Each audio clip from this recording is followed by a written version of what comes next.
Boa noite, pessoal. A gente vai vir aqui, né, mais uma aula de resolução de exercício, né?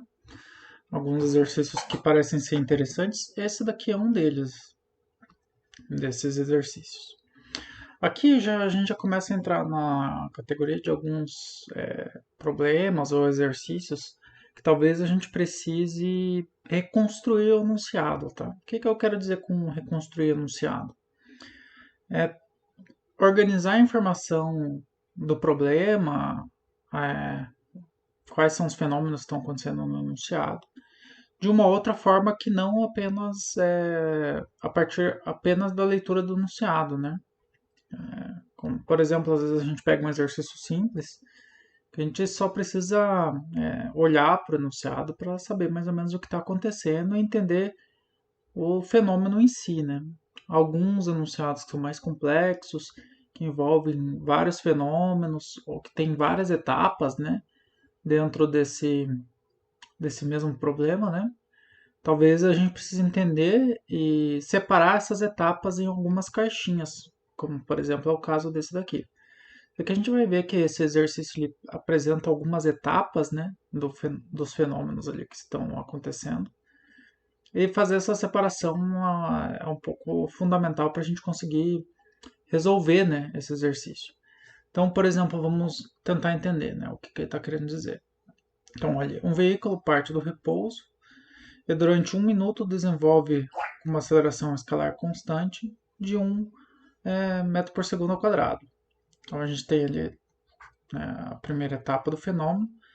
A gente sabe que essa duração é de 1 minuto. Vamos colocar aqui em segundos já, né? 1 minuto dá 60 segundos. O tempo, né?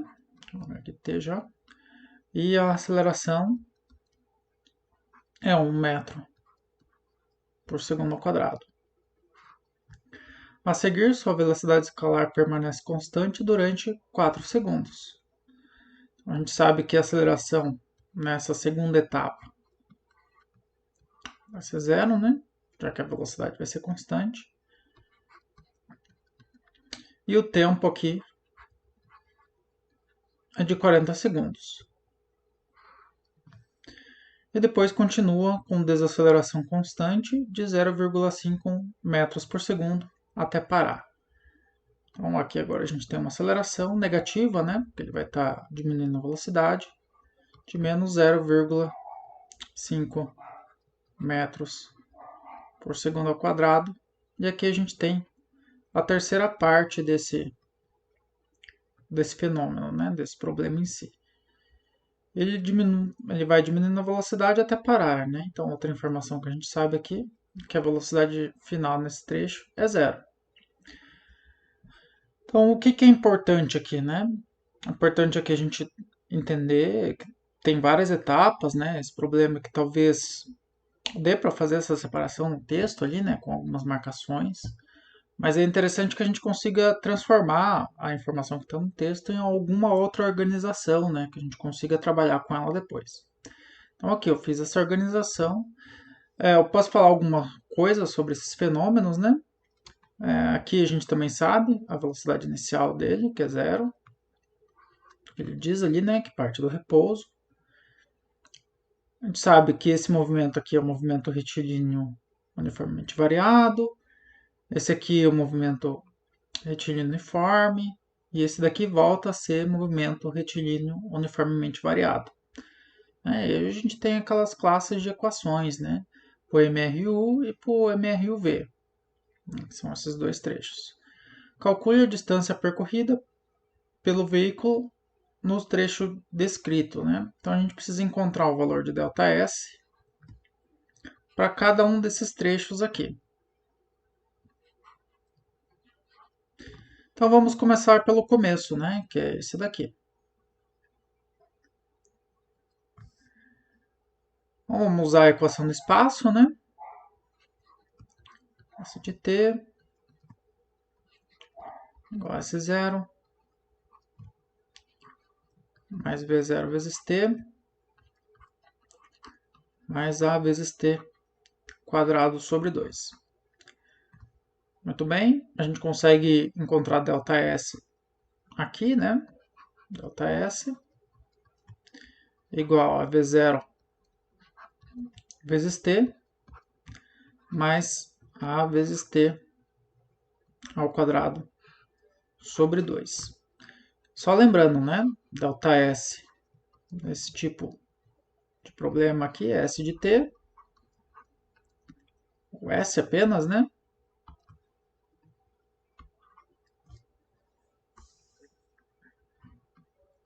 Menos S0. Isso acontece quando a gente passa o S0 para o outro lado do sinal de igual, né? Então a gente obtém ΔS aqui. E agora a gente consegue resolver, né? Esse valor aqui a gente conhece que é 0.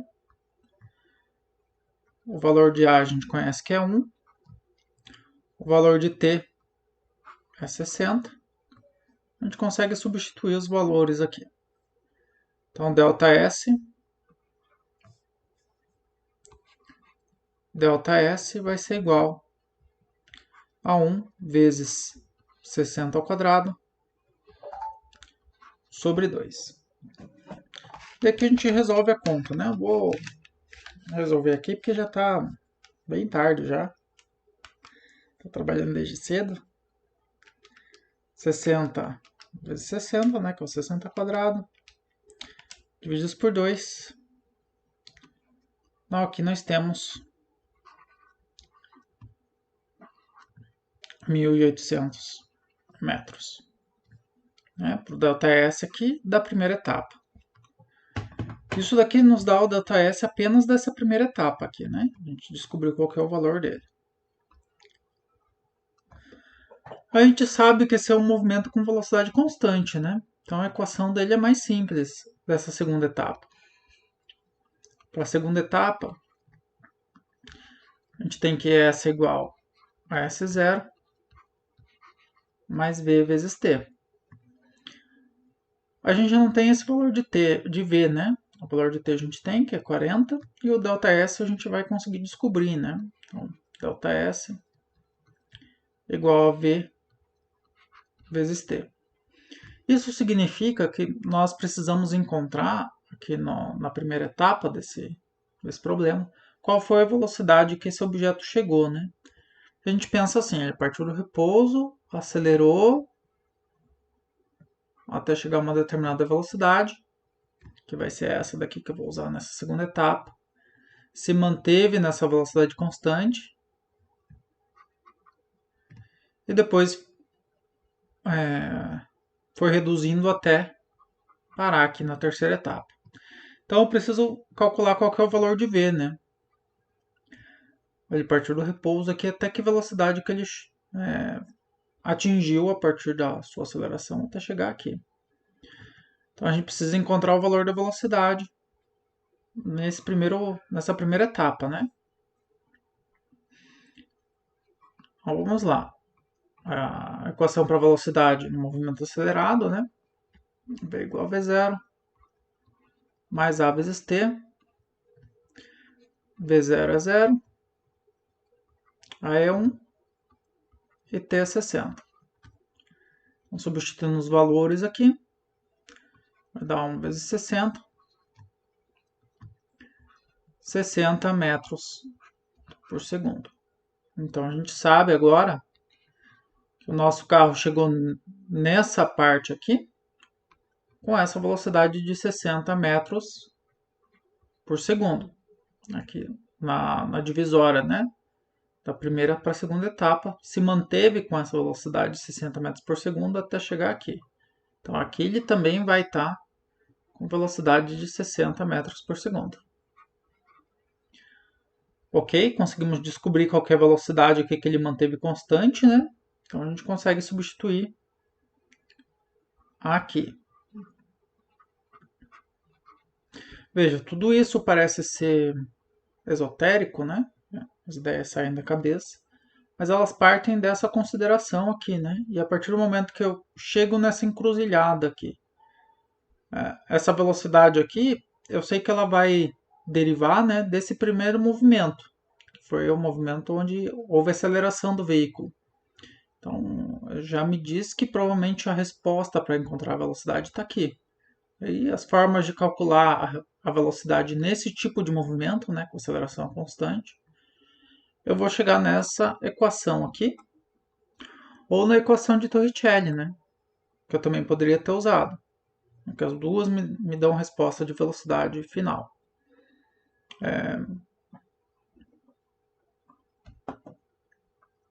Ou mesmo, talvez, a equação da aceleração, né, também poderia ter utilizado, porque ela também tem a velocidade final inicial aqui. Então, ó, não é esotérico, assim, ela depende dessas considerações. Quando você chega num beco sem saída, é como achar a saída desse beco, né? Aqui, por exemplo, seria um beco sem saída, né? Ó, essa velocidade aqui, quanto seria? A resposta sairia dessa interpretação do problema, né?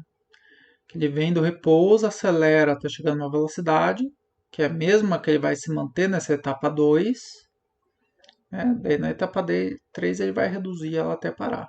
Então, como calcular essa velocidade vai depender dessa primeira parte aqui do movimento. É por isso que eu parti para essa equação. Calculamos aqui que a velocidade é 60, então agora a gente substitui, né? O tempo nessa etapa é 40 segundos. Então vai ficar ΔS igual a 60 vezes 40. Então, olha, 60 vezes 40, 2.400. Ops. 2.400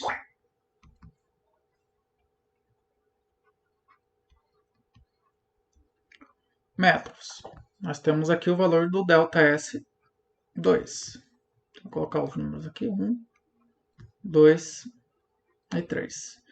Agora a gente precisa descobrir o valor de ΔS desse movimento aqui, né? Bom, a gente sabe qual é a velocidade inicial. Bom, a gente sabe qual é a velocidade final.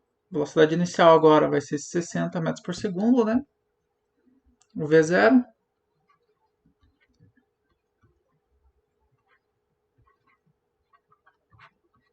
Porque no início desse trecho é com essa velocidade que ele está, né?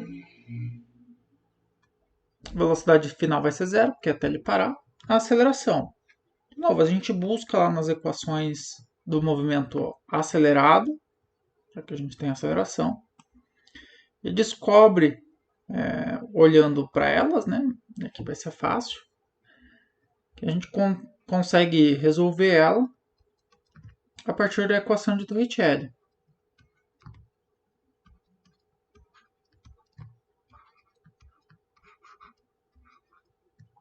Por quê? A gente tem todas as incógnitas, esse valor a gente tem que é zero, esse valor a gente tem que é 60, esse valor a gente tem que é menos 0,5. A gente consegue descobrir aqui apenas qual que é o valor de ΔS, que já é aquilo que a gente quer descobrir, né? Então vamos ver aqui na nossa terceira etapa o resultado que vamos ter aqui, né? Então vamos substituir 0 igual a 60 ao quadrado menos 2 vezes 0,5 vezes ΔS. Esse menos aqui já é da multiplicação, né? Mais com menos dá menos, resultado. Já coloquei aqui. A gente consegue resolver essa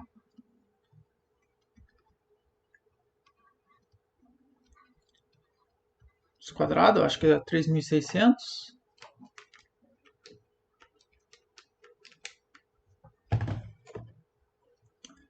Menos ΔS, que esse resultado aqui dá 1, né? ΔS está subtraindo, passa para o outro lado. –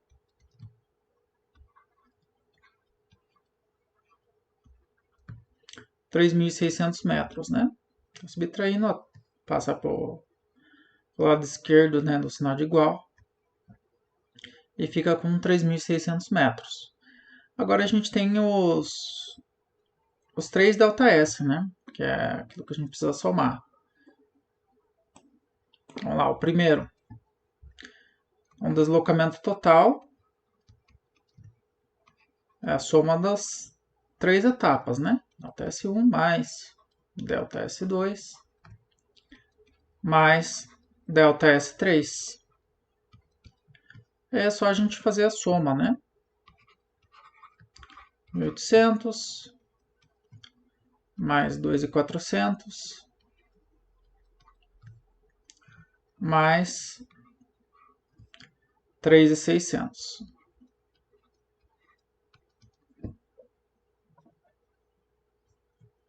Deixa eu dar 7.800.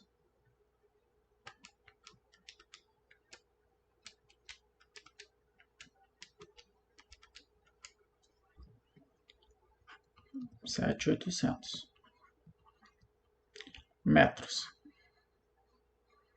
E aqui a gente tem a resposta. Então, sempre quando eu falo de pesquisa, de reconstruir, de se fazendo perguntas, né? Que muitas vezes vocês podem chegar em becos sem saídas, mas normalmente esses problemas não têm becos sem saída sem solução, né? Já que eles são problemas que já foram resolvidos por outras pessoas. Então sempre vai ter alguma estratégia para conseguir sair desses becos, né? Aqui muitas vezes aparece ser um pouco esotérico, né? No sentido de que eu não vou pesquisar e como resolver dessa forma, mais por causa da experiência, né? Mas esses exercícios aqui eles sempre apontam um pouco sobre o que você deve descobrir, né? Pensando que essas equações aqui a gente só pode ter uma incógnita. A princípio, se a gente só tiver uma equação, a gente só pode ter uma incógnita, um valor desse que a gente não saiba, para que a gente consiga resolver. Se tiver duas incógnitas ali, significa que eu tenho que ou procurar uma delas de alguma outra forma, ou talvez eu tenha cometido algum erro, né? Mas em geral é porque eu tenho que procurar ela de alguma outra forma. Como aconteceu aqui na etapa 2, né? Quando a gente se viu sem a velocidade aqui. O ΔS é aquilo que a gente queria descobrir. O T a gente tinha, né? Então faltava a velocidade aqui para que a gente conseguisse multiplicar. A gente não tinha nem o ΔS nem o V. Duas incógnitas aqui a gente não tinha. O princípio é isso, pessoal. Até mais.